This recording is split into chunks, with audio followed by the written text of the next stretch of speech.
semuanya, selamat datang di video edukasi kita hari ini. Buat teman-teman yang mau bekerja di Korea Selatan atau cuma penasaran soal perbedaan budaya Indonesia dan Korea, video ini cocok banget buat kalian. Hari ini kita bakal bahas hal-hal yang paling sering bikin kaget waktu pertama kali kita bekerja atau tinggal di Korea. Mulai dari pola pikir kerja, kebiasaan sehari-hari, bahasa, sampai bahasa tubuh dan etiket. Kita bahas santai aja, tapi tetap lengkap dan gampang dipahamin. Yuk kita mulai sekarang. Di Korea, budaya kerja sangat kompetitif dan disiplin. Ada beberapa hal yang penting yang perlu kalian tahu. Hierarki yang kuat. Budaya senioritas sangat dihormati. Karyawan baru biasanya berada di posisi lebih rendah dan atasan sangat dihormati. Kerja keras dan jam panjang. Waktu kerja yang lebih lama dengan standar kerja yang sangat tinggi. Kualitas dan kecepatan sangat dihargai. Tuntutan kesempurnaan. Pekerjaan harus sempurna dan sesuai standar yang ketat. Dan tidak ada toleransi untuk kesalahan. Komunikasi formal. Komunikasi lebih formal dan terstruktur dan mengungkapkan ketidaksetujuan secara langsung dianggap kurang sopan.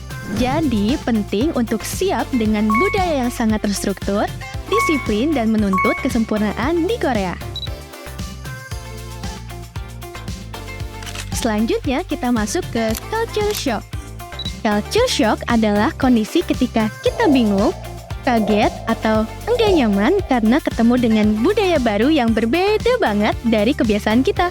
Dan buat pekerja migran di Korea, hal ini sangat wajar. Yang penting adalah kita tahu apa saja yang berbeda supaya kita bisa siap dan cepat beradaptasi.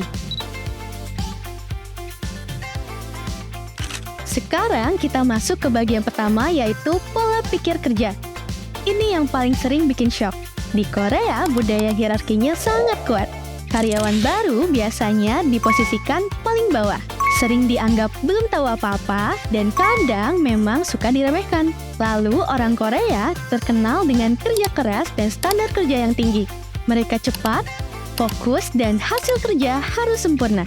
Target itu bagian dari keseharian. Dan berbeda dengan Indonesia. Di Korea, tempat kerja itu bukan tempat belajar.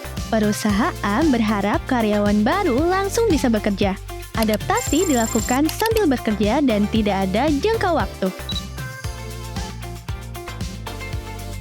Selain pola pikir, kebiasaan kerjanya juga beda. Jam kerja di Korea cenderung panjang. Kadang terasa nggak wajar menurut standar kita. Selain itu, atasan bisa terlihat keras atau semena-mena. Itu bukan karena mereka nggak suka, tetapi karena sistem senioritas sangat kuat.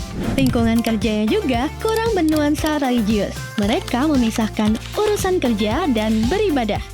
Dalam beberapa situasi, diskusi atau obrolan kerja sering dilakukan sambil minum alkohol. Ini bagian dari budaya sosial mereka. Mereka juga terbiasa bergerak cepat, bahkan terkesan tergesa-gesa, dan itu dianggap normal. Bahasa juga salah satu tantangan paling besar. Banyak pekerja berangkat tanpa mempelajari bahasa perusahaan. Padahal itu beda dengan bahasa Korea sehari-hari. Kendala lainnya, vocabulary terbatas. Jadi mudah salah paham. Dialek Korea pun beragam. Kadang sangat beda satu sama lain. Belum lagi bahasanya yang kasar. Dalam bahasa Korea, beberapa kata terdengar keras, tapi sebenarnya normal dalam konteks kerja. Jadi penting buat punya dasar bahasa sebelum kita berangkat. Selanjutnya kita bahas etika dan etiket. Kedengarannya mirip, tapi dua hal ini berbeda. Etika itu tentang moral, apa yang benar dan apa yang salah. Hal ini berlaku kapanpun, bahkan saat kita sendirian.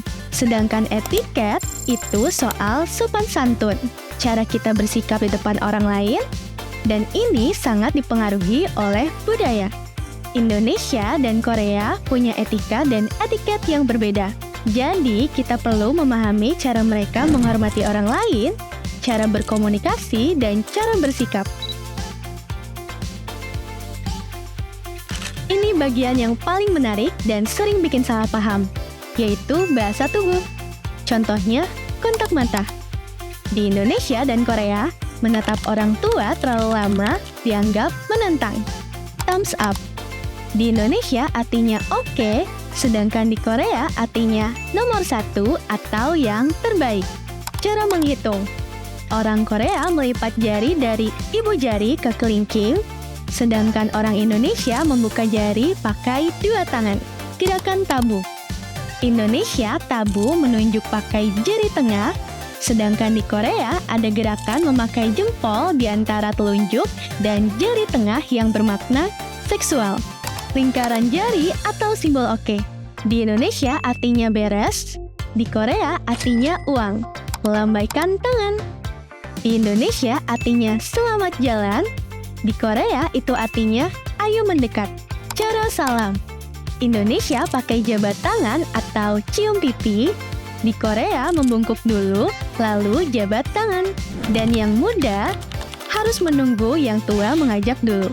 Nah, hal-hal kecil seperti ini bisa membuat salah paham kalau kita nggak tahu.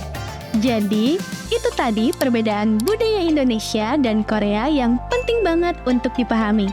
Mulai dari pola pikir kerja, kebiasaan, bahasa, sampai bahasa tubuh dan etiket.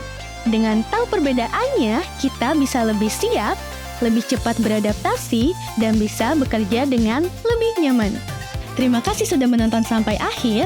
Kalau kalian mau video lanjutan tentang tips adaptasi di Korea atau hal-hal lain seputar pekerjaan migran, tinggal komen di bawah. Sampai ketemu di video berikutnya. Annyeong!